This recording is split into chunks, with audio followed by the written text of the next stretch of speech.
기도하겠습니다. 하나님 아버지 감사합니다. 레위기 17장을 통하여 피의 규례라는 제목으로 말씀을 전하고자 합니다. 하나님 레위기 17장에 쓰여있는 이 피의 규례가 어떤 뜻을 의미하고 있는지 오늘 이 시간 가르쳐 주옵시고 성령의 뜻으로 우리가 이 뜻을 깊이 깨달아 알게 하여 주시사 하나님 아버지 예수 그리스도의 그 보혈로서 깨끗하게 씻김받고 예수님의 피로서 거듭나서 예수님으로 이제 살아가는 그리스도인이 되게 하여 주옵소서. 예수님 이름으로 기도합니다. 아멘. 레위기 17장을 통하여서 피의 규례라는 제목으로 말씀을 전하겠습니다. 레위기 17장에는 피에 대해서 상세한 규례가 나오고 있습니다.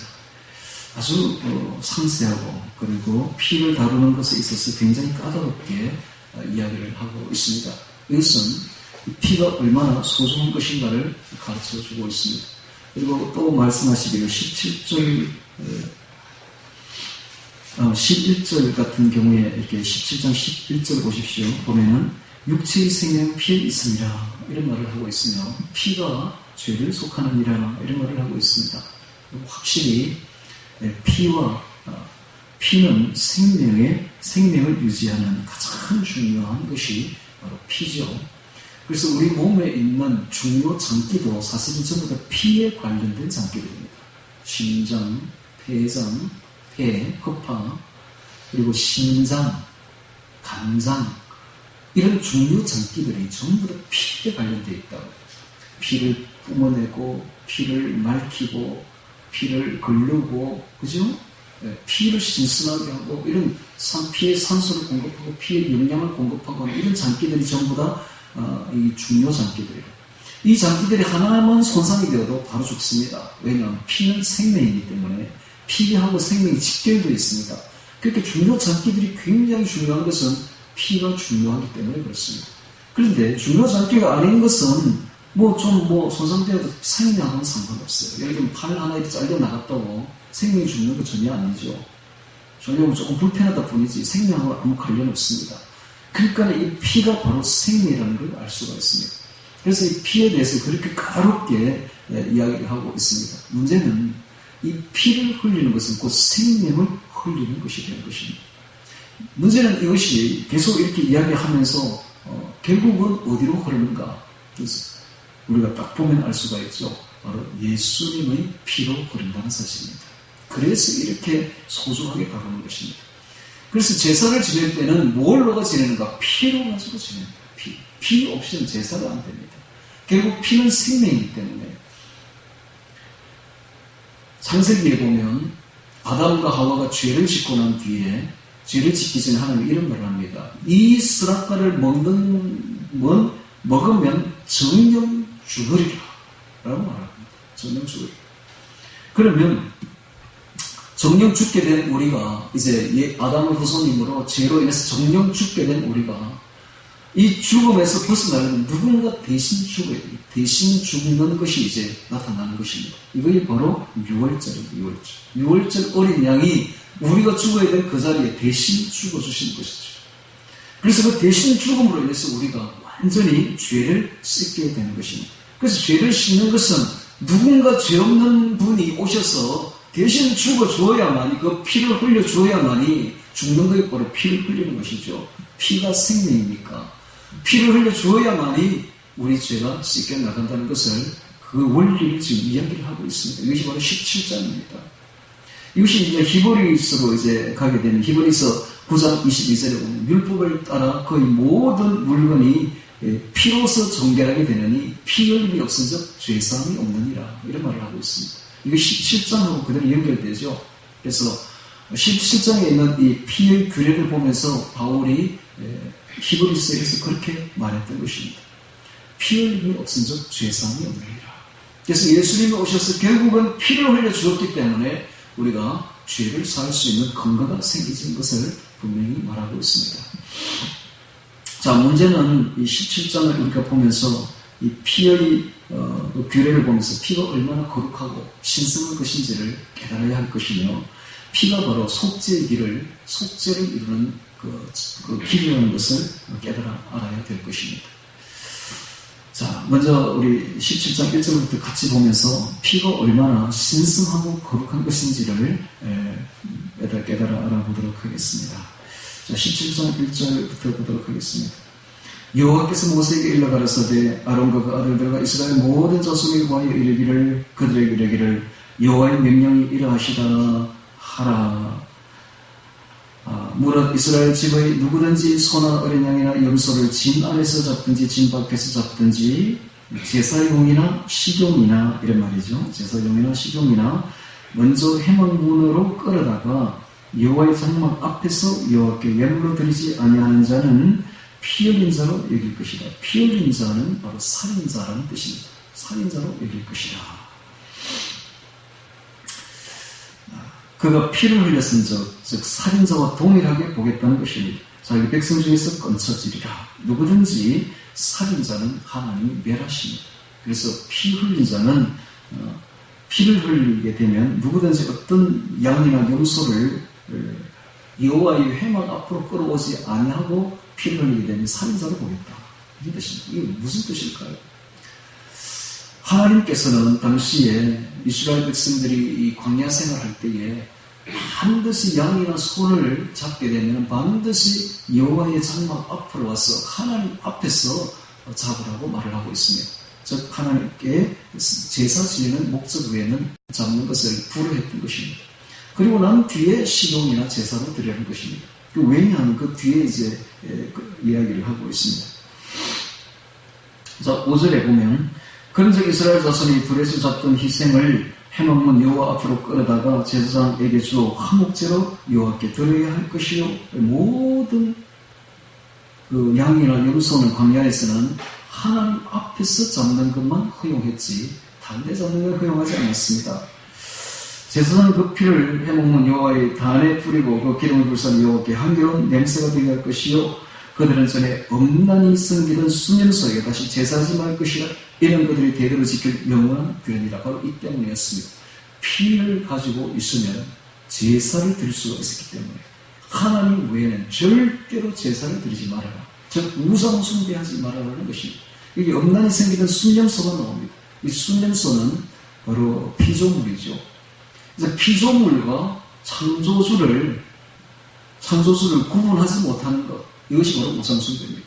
즉 창조주 하나님이 아닌 피조물을 창조주 하나님처럼 섬기는 것, 이것이 바로 우상 숭배가 되는 거예요. 그래서 모든 우상 숭배는 바로 이 원리입니다.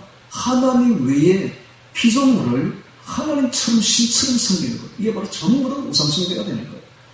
오늘 우리 마음속에 그런 것이 없습니까? 자신을 돌아볼 때 하나님보다 더 사랑하고 더 아끼고 더 존중 여기는 어떤 것이라도 그 어떤 피조물이라도 우상이 될 수가 있는 것이, 혹은 사람이 될 수가 있고, 혹은 그녀가 될 수도 있어, 그녀가. 그이가 될 수도 있고, 내가 그이를 하나님보다 더 사랑한다? 그럼 그이가 우상이 되는 거예요. 내가 그녀를 하나님보다 더 사랑한다? 그럼 그녀가 우상이 되는 것입니다. 내가 돈을 하나님보다 더 사랑한다? 그럼 그 재물이 우상이 될 수가 있는 것이에요. 하여튼, 창조주 하나님보다 더 섬기는 것이 바로 전부 다 우상이 될 수가 있습니다. 이스라엘 백성들이 애굽에 있을 때의 순념소를 여러 가지 애굽에는 동물들을 우상으로 섬겼습니다. 그것을 하나님은 막는 것입니다. 왜냐하면 피를 가지고 다 제사를 지내니까. 고대에는 전부 제사는 피 없이는 되지를 않습니다. 피와 그 고기를 불태워서 제사를 지내는 것이 바로 고대 제사였기 때문입니다. 그래서 하나님은 그것을 막는 것입니다. 오늘 우리에게 이 말씀은 어떤 의미로 다가옵니까? 우상 숭배하지 말라는 것입니다. 오직 우리가 섬겨야 될 분은 하나님 한 분밖에 없다는 것입니다. 네. 자, 8절을 또 보겠습니다. 너는 또 그들에게 이르라. 무릇 이스라엘 집사람이나 혹시 그들 중에 우가는 타국이니 번제나 희생을 드리되 회막문으로 가져다가 여호와께 드리지 아니하면 그는 백성 중에서 끊쳐지리라. 똑같은 말씀입니다. 하나님께 제사를 지내고 하나님 앞에서 잡지 아니하면 모든 것은 피 흘리는 자들은 다 백성 중에서 끊쳐지리라 라고 말을 하고 있습니다. 자, 10절에 무릇 이스라엘 집사람이나 그들 중에 우거하는 타국이 중에 어떤 피든지 먹는 자가 있으면 내가 그 피먹는 자에게 진노하여 그를 백성 중에서 끊으리니. 피를 먹는 것은 절대 불허하고 있습니다. 왜냐하면 피는 아주 소중한 것이고 신성한 것이고 거룩한 것이기 때문에, 피가 바로 생명이기 때문에 생명의 존엄성을 일깨워주고 있습니다. 그래서 오늘 우리는 이 생명이 얼마나 소중한 것인가, 얼마나 존엄한 것인가를 깨달아 알아야 돼서 함부로 살생을 하지 말아야 됩니다. 하나님께서 첫 번째 사람을 창조한 이후에 그들에게 준 이 먹을 수 있는 것은 바로 동물이 아닌 식물이었습니다. 식물만 먹겠지 동물은 절대로 먹지 못하게 언급했습니다. 그러다가 노아의 홍수 이후에 하나님께서 동물을 허락합니다. 허락하면서도 하나님께서는 굉장히 그 동물을 잡게 되면 굉장히 사람들이 잔인해지고, 동물을 잡는 사람은 사람도 능히 사냥할 수 있기 때문에, 그래서 이런 규례를 이렇게 지금 하고 있는 것입니다. 확실히 동물을 사냥하는 것은 그대로 사람 사냥으로 이어진 역사를 볼 수가 있습니다. 니무롯이 바로 그랬죠. 니무롯이 바로 특이한 사냥꾼이라고 기록되어 있습니다. 그는 처음에 걸출한 사냥꾼이었지만 나중에는 그것이 사람 사냥으로 그대로 이어지는 것을 볼 수가 있습니다. 그래서 이 동물로 하여금 생명을 소중히 여기고 존중히 여기라는 이 사상은 곧 사람을 존중히 여기고 사람의 생명을 귀히 여기라는 것으로 그대로 이어지고 있습니다. 왜냐하면 사람은 하나님의 형상이기 때문에 그렇습니다. 사람을 죽이는 자는 바로 하나님의 형상을 깨뜨리는 것이기 때문에, 그 죄는 이루 말을 할 수가 없는 것이기 때문에 그렇습니다. 그래서 하나님께서는 이렇게 아주 단호하게 피에 대해서 이야기를 하고 있습니다. 10절에 다시 보겠습니다. 무릇 이스라엘 집사람이나 그들 중에 우가하는 타고이 중에 어떤 피든지 먹는 자가 있으면 내가 그 피 먹는 자에게 진노하여 그를 백성 중에서 끊으리니 육체의 생명은 피에 있습니다. 피에 있습니다. 내가 이 피를 너에게 주어 단에 뿌려 너희 생명을 위하여 속하게 하리나니 생명이 피에 있으므로 피가 죄를 속하느니라. 피가 이제 어떤 것인가를 가르쳐주고 있습니다. 피가 바로 죄를 속하는 속죄의 길이라는 것을 분명히 가르쳐주고 있습니다. 육체의 생명은 피에 있습니다. 내가 이 피를 너에게 주어 단에 뿌려 너희 생명을 위하여 속하게 하려니 생명이 피에 있으므로 피가 죄를 속하느니라. 결국 이 피는, 자, 여기서 이제 도약을 하죠. 결국 이 피는 예수 그리스도의 보혈로 이어지는 것입니다. 피가 죄를 속하느니라. 베드로전서 1장 2절에 예수 그리스도의 핏부림을 얻기 위하여 택하심을 받은 자들이라고 말하고 있습니다. 오늘 우리가 어떤 사람들인가? 예수님의 핏부림을 얻기 위하여, 즉 죄사함을 얻기 위하여 택함을 받은 자들인 것입니다. 베드로전서 1장 18절에도 너희가 대속함을 받는 것은 은이나 금같이 없어질 것으로 된 것이 아니요 오직 흠없고 점없는 어린 양 같은 그리스도의 보배로운 피로 된 것입니다. 우리가 대속함을, 즉 죄속함을 받은 것은 금이나 은같이 없어질 것으로 된 것이 아니라 흠없고 점없는 어린 양 같은 예수 그리스도의 그 보배로운 피로 된 것이다 하고 말씀하고 있습니다. 오늘 우리가 죄를 속하고 죄를 사함받는 것은 예수님의 하나님의 피로 된 것이다 라고 말을 하고 있는 것입니다.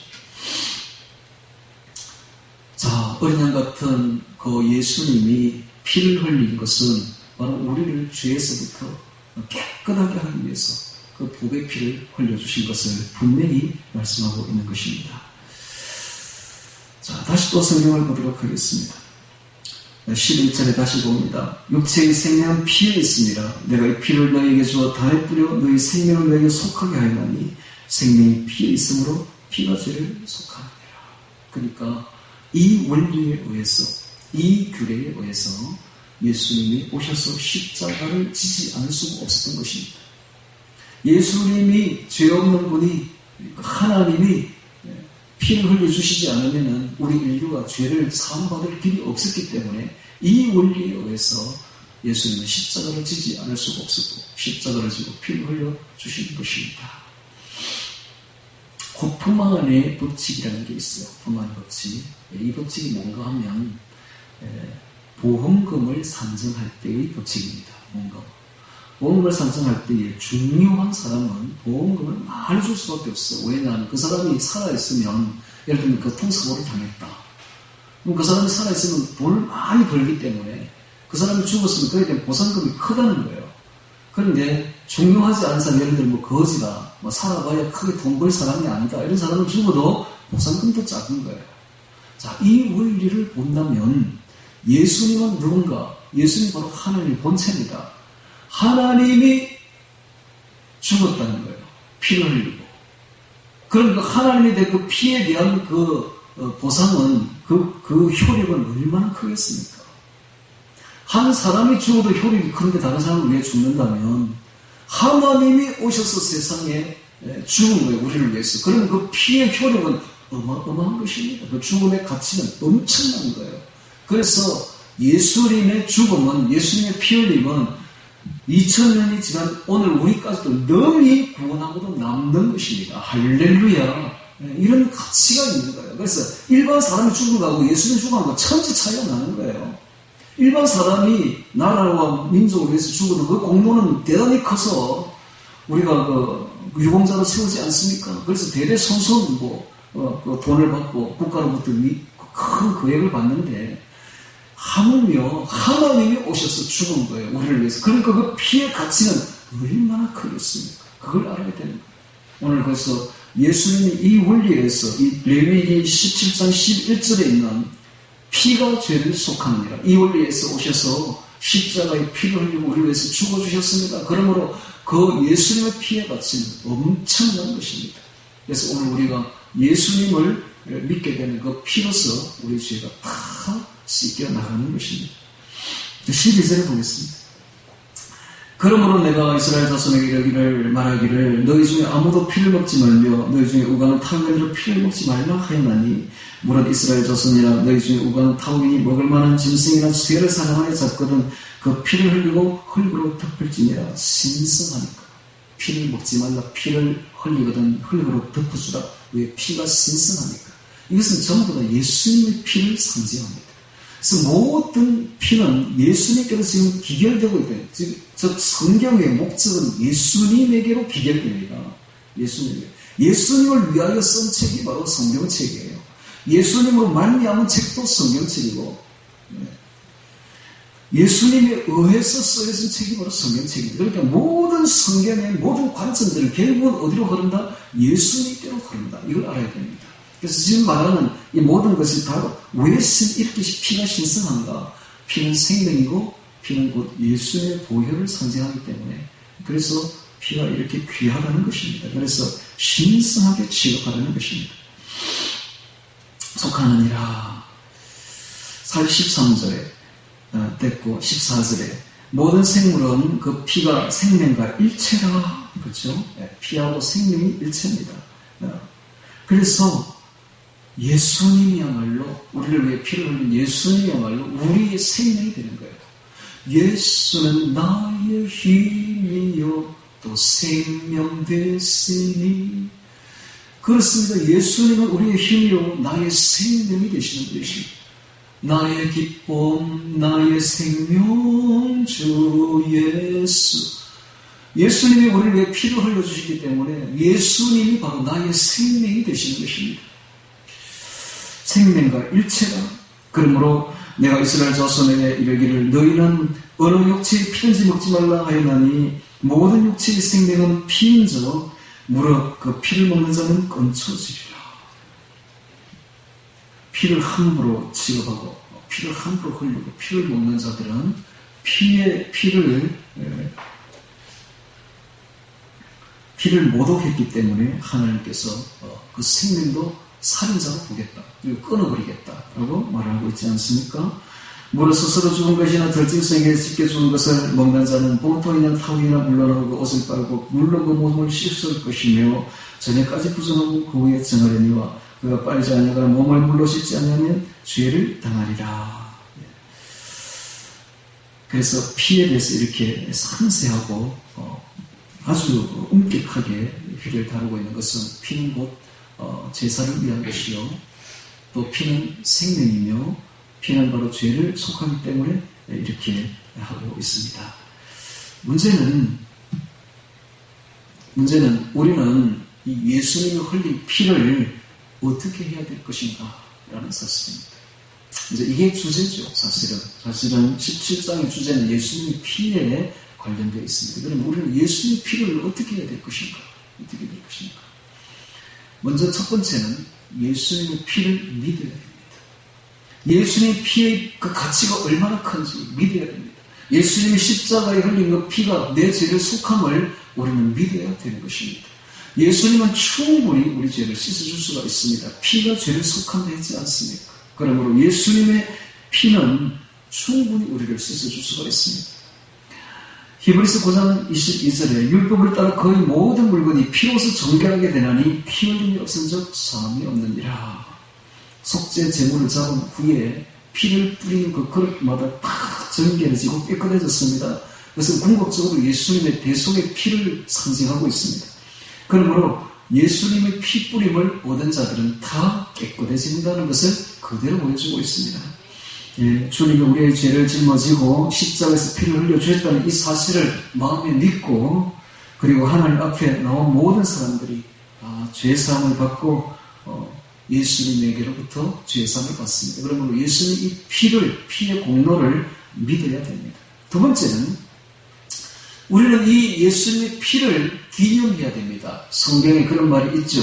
고린도전서 11장 25절에 나를 기념하라 이런 말이 있습니다.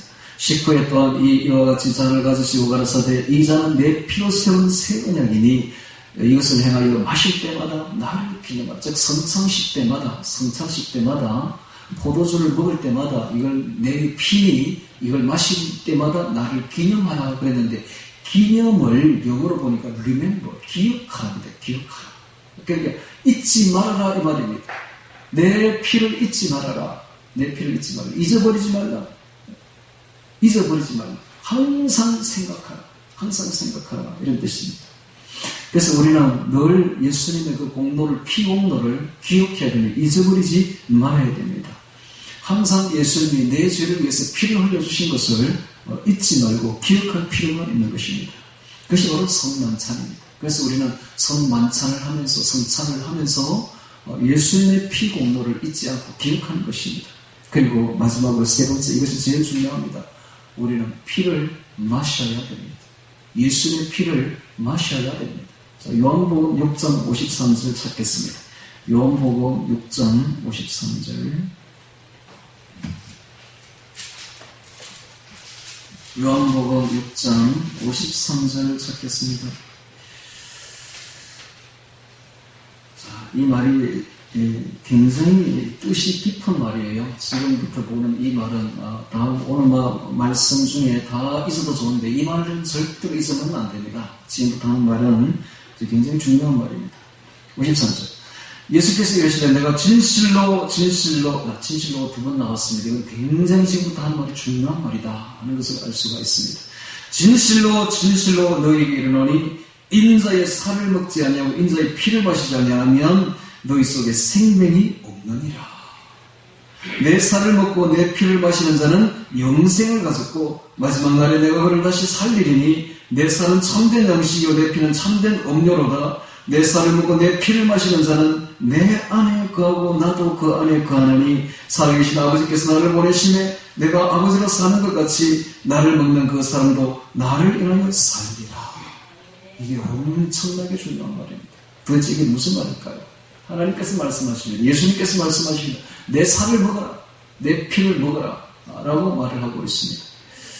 자, 살을 먹는 것이 무슨 의미가 있을까요? 피를 먹으면 또 무슨 의미가 있을까요? 피를 먹는 것은 이것은 당시에 6월절을 우리가 생각해 볼 수가 있습니다. 6월절 어린 양을 잡고 6월절 그날 저녁에 오후 3시경에 잡고는 이제 먹기 시작합니다. 먹는데 반드시 그 고기는 불에 구워서 먹으라고 되어 있습니다. 불에 구워서 삶아서 먹는 게 아니에요. 반드시 6월절 어린 양을 잡아서 불에 구워가지고 불로서 구워서 그 고기를 먹으라 되어 있습니다. 불이 무엇을 뜻합니까? 불은 바로 성령의 불입니다.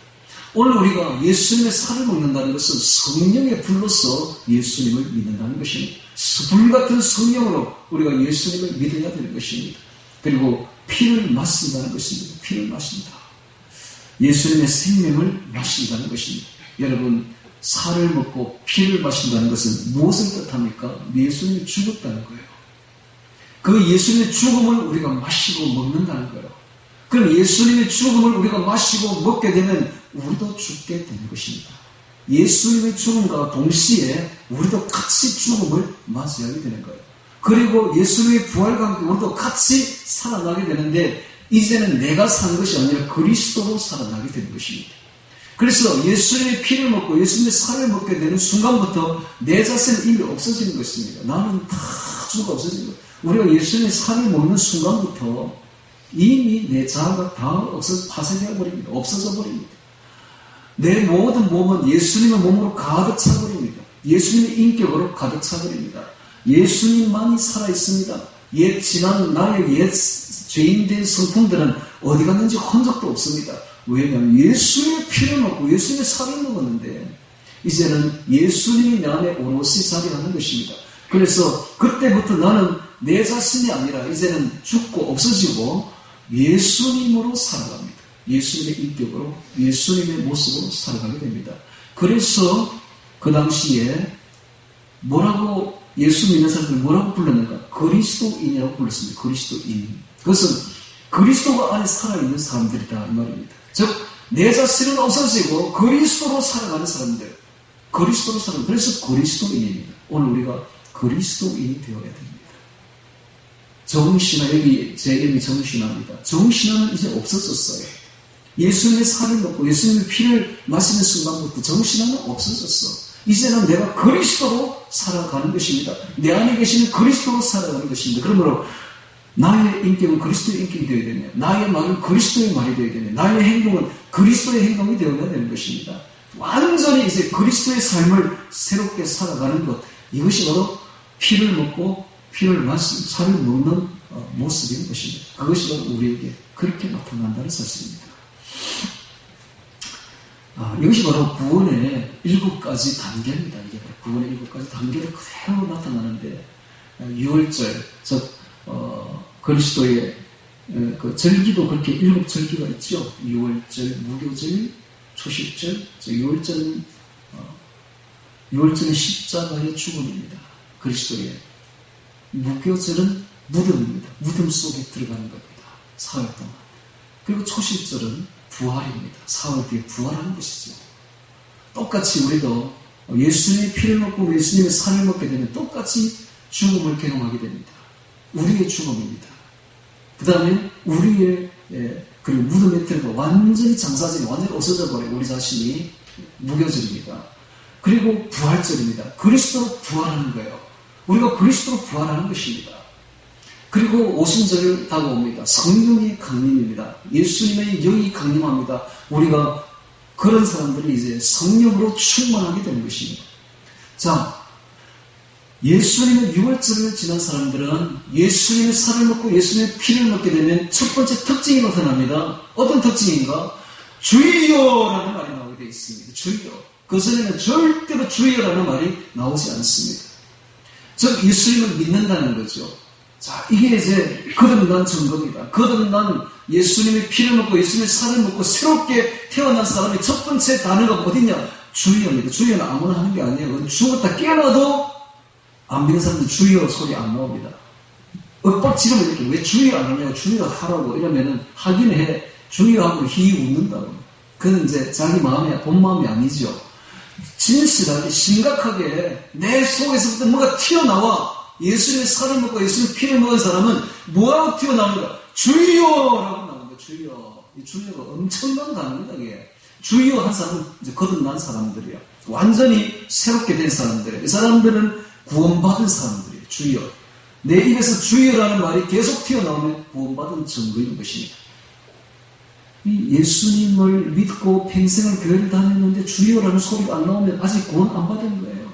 아직 구원, 이게 6월절을 지나지 않은 거예요. 완전히.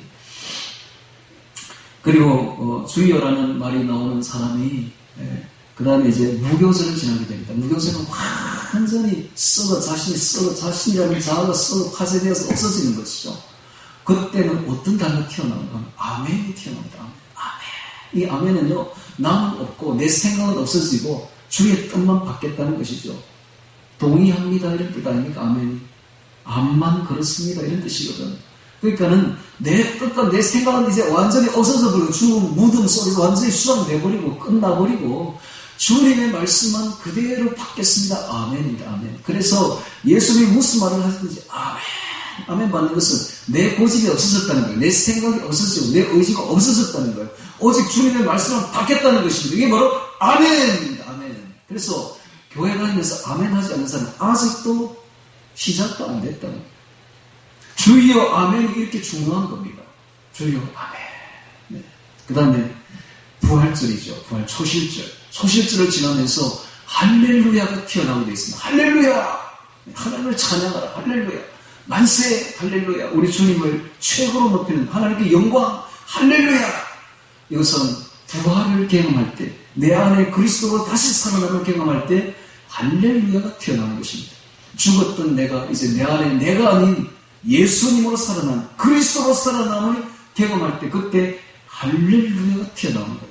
그래서 할렐루야 아멘 주여가 그렇게 중요하다는 겁니다. 이 단어가. 이 단어가 왜 이렇게 중요한가? 아멘 주여 할렐루야 이렇게 중요한 거예요. 예수님의 피를 먹고 예수님의 피를 살을 먹은 사람이 예수님을 그리스도로 다시 살아갈 때 그때 이런 단어들이 튀어나온다는 것입니다. 그리고 이제 성령을 맡게 되죠. 성령 강림절. 성령을 맞으면서 우리는 성령으로 충만해집니다. 그리고 나팔절을 맞으면서 예수님의 재림을 맞이하게 됩니다. 재림을 맞이하게 되고 그리고 속죄일을 지나면서 우리는 성결해지는 것입니다. 죄를 속하고 성결해집니다. 그리고 마지막으로 우리는 장막절, 초막절을 맞으면서 주님과 함께 천년왕국으로 영원 천국으로 들어가게 되는 것입니다. 이 초막절, 장막절까지 간 사람은 그 마음에 평안을 얻게 됩니다. 평안. 세상이 어떻게 흔들 수 없는 평안함. 어떤 것도 이 평안을 움직일 수가 없는 겁니다. 세상의 것은 보이지 않습니다. 하늘의 천국을, 영원 천국을 받아버린 사람은 눈에 보이는 것이 오직 영원한 하늘나라만 보기 때문에 평안함이 자리하게 되는 것이죠. 평안함. 요즘 보니까 중국에 무슨 우한, 이름을 잘 지어야 되게 우한이니까 우한이 피해는 거지. 그 우한에서 뭐 이상한 병들이 코로나 뭔가 생겨가지고 사람이 엄청나게 죽고 그러면 세계로 전파되고 걱정되죠. 그러나 여러분 천년왕국을 영원 천국을 내 마음에 받아버린 사람은 그 어떤 것도 걱정되지 않습니다. 아니 뭐 죽으면 어때까지 죽으면 어때? 죽으면 빨리 가면 더 좋지 뭐. 더 좋지. 그 어떤 것도 걱정되지 않습니다. 우리가 감옥에 들어간다 할지라도 죽음이 우리 앞에 있다 할지라도 전혀 무서워하지 않고 두려워하지 않고 걱정되지 않고 그 앞에서도 탈락 앞에서도 웃을 수 있는 사람이 됩니다. 이게 바로 7단계까지 건너간 사람의 신앙의 모습인 것입니다. 오늘 우리가 그런 사람이 되어야 됩니다. 그 첫 번째 단계가 바로 예수의 피를 마시는 것이죠. 예수의 피를 마시면서 제가 이제 마지막으로 건면합니다. 다른 건 다 있어도 좋은데 이 말만큼은 꼭 기억하시기 바랍니다. 우리는 그리스도인이라고 합니다. 그리스도인.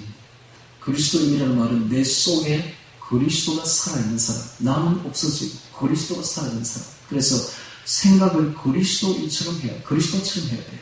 그래서 항상 이렇게 질문해야 돼요. 하나님, 이럴 때는 주님은 뭐라고 말하겠습니까? 이렇게 물어봐야 돼요. 항상 주님이라면 어떻게 행동하겠습니까? 이럴 때는. 이걸 항상 내 안에 있는 그리스도에게 물어봐야 돼요. 그럼 답변이 나온다고, 속에서. 그리스도이겠어요. 그래서 그리스도처럼 살아가는 것, 이게 바로 그리스도입니다. 우리가 무엇을 하든지, 어떤 행동을 하든지, 어떤 말을 하든지, 어떤 일을 하든지, 항상 내 안에 계신 그리스도에게 물어보시고, 그리스도인답게, 그리스도의 말씀을 듣고 살아가길 바랍니다. 네, 이게 바로 그리스도입니다. 이 설교는 여기서 끝났어요. 한 가지 에피소드를 이야기하죠. 제가 이번에 연휴 때에 그 진도에 갔었는데 진보에 가면서 제 가슴 늘 저는 그런 데 가면 그게 찬스가 왔다 이렇게 생각하거든요. 기회가 왔다. 무슨 기회? 기도할 기회가 왔다. 그래서 아침 저녁에 시간을 나면 밖에 나가서 기도합니다. 기도를 쫙 하는데 하나님께 물어봤어요. 주님, 그리스도인으로 살아가는 것이 어떤 뜻이 있습니까? 시험과 우리 앞에는 정말 많은 시험과 유혹이 많잖아, 그죠? 세상에 살다 보면. 그러면 시험과 유혹 때문에 걸려서 그리스도인으로 살고 싶지만 그리스도는 못 살고 세상 사람처럼 살아가는 경우가 얼마나 많습니까? 그래서 하나님, 이걸 어떻게 하면 좋습니까? 라고 물었더니 주님이 그 전날 밤에 우리 아들이 보여준 그 어떤 짧은 영상을 기억나게 했습니다. 나중에 한번 보십시오만은 어떤 그 섬에 어떤 촬영자가 가서 찍는데 그 뭐더라 그게 뱀하고 어떤 그 도마뱀처럼 생긴 애들이 있었는데 그 도마뱀이 이제 이렇게 도망을 가는 거예요. 도망을 가는데 뱀이 이렇게 곳곳에서 나타나고 잡아먹으려고 하더라고요. 그런데 어떤 도마뱀은 다 잡아먹히는데 이 한 도마뱀은 끝까지 잡아먹히고 빠져나와가지고 계속 도망가는 그 영상을 생각나게 해주세요. 기도 속에서 왜 그게 생각나게 하시는지 모르겠어. 생각나게 하시면서 말씀을 하는 거예요. 내 속에서 있는 그리스도께서 그것을 보았느냐 하면서 그와 같이 너희는 저 표대를 향해 하늘 표대를 향해 전력 질주하라. 너희 속에 시험이 없을 수가 없다. 세상을 살아가다 보면 온갖 시험과 온갖 유혹이 다가온다. 그러나 그럴지라도 개의치 말고 하늘 표대 그리스도를 향해 하늘에 계시는 그리스도를 향해서 전력 질주하라. 이게 주님 주신 말씀이었습니다. 그게 바로 그리스도인으로 살아가는 방법이더라고요. 그렇습니다. 우리가 전력 질주해야 됩니다. 좌우로 돌아볼 필요도 없어요. 지금 그럴 시간도 없고요. 주님을 향해서 주님의 나라를 위해서 그 표대를 향해서 예수 그리스도라는 하늘 표대를 향해서 전력 질주하십시오. 그러면 하나님이 뒤에서 다 막아주겠다는 거예요. 그 유혹을 다 막아주겠고 그 모든 시험거리를 다 내가 없애줄 테니까 너희는 오직 목표를 향해서 달려가라. 전력 질주하라. 바울이 그런 말을 했죠. 내가 표대를 향하여 달려가노니 이런 말을 하죠. 오늘 우리가 하늘 목표를 향해서 전력 질주하기 바랍니다. 지금은 뒤로 돌아볼 시간도 없어요. 옆으로 돌아볼 시간도 없다고 전력 질주해도 지금 될까 말까 그런데 전력 질주하십시오. 그러면 주님께서 우리를 도와주시겠다고 말씀합니다. 우리의 목표는 딱 하나밖에 없어요. 하늘에 계신 그리스도입니다. 그리스도를 향해서 그리스도인답게 그리스도로 살아가며 전력 질주하는 우리 모두가 되기를 주의 이름으로 축원합니다. 다 같이 오늘 말씀 기억하며 기도드리겠습니다.